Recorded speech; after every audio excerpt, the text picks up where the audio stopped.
మన మర్రి gold and diamonds లో no GST is back. కేవలం 1% టు 11% వరకు మాత్రమే గల బిఏ ఆపై నో జిఎస్టీ. ఈ ఆఫర్ జూన్ 6 నుండి 14 వరకు మాత్రమే.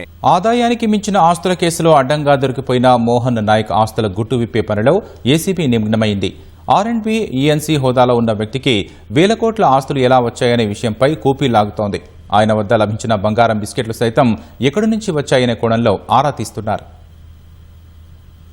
ఆదాయానికి మించిన ఆస్తుల కేసులో అడ్డంగా దొరికిపోయిన రహదారులు భవనాల శాఖ ఈఎన్సీ మోహన్ నాయక్ వ్యవహారంపై ఏసీబీ అధికారులు లోతుగా దర్యాప్తు చేస్తున్నారు. హైదరాబాద్లోని అతని ఇంట్లో సోదాల్లో దొరికిన బంగారం బిస్కెట్లు ఎక్కడివని ఆరా తీస్తున్నారు. అవి తళతళ మెరుస్తుండటంతో ఇటీవలే తెప్పించి ఉంటారని భావిస్తున్నారు.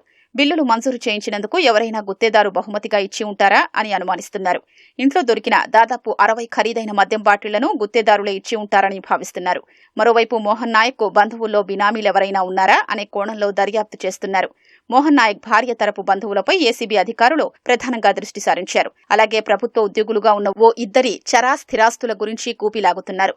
వీరు గనుక సరైన లెక్కలు చూపలేకపోతే వారిపైన కేసు నమోదు చేసే అవకాశాలున్నట్లు తెలుస్తోంది.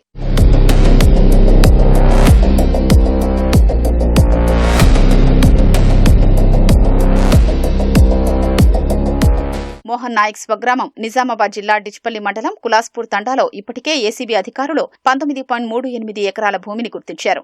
ఆ పరిసరాల్లో ఆయనకు మరిన్ని వ్యవసాయ భూములు ఉన్నట్లు ఏసీబీకి సమాచారం అందినట్లు తెలుస్తోంది. అవి ఇంకా రెవెన్యూ రికార్డుల్లో నమోదు కాకపోవడంతో వాటిని మోహన్ నాయక్ ఆస్తుల జాబితాలో చేర్చలేదని సమాచారం. ప్రస్తుతం ఆర్ఎండ్బిలో అత్యున్నత స్థాయిలోని ఈఎన్సీ హోదాలో ఉన్న మోహన్ నాయక్ సర్వీస్లో చేరినప్పటి నుంచి ఉద్యోగంతో పాటు ఇతర అధికారిక మార్గాల ద్వారా 3.94 కోట్లు ఆర్జించినట్లు ఏసీబీ అధికారులు తెలిపారు. కానీ మంగళవారం నాటి సోదాల్లో 17.94 కోట్ల మేర చరా స్థిరాస్తులు బహిర్గతమయ్యాయి.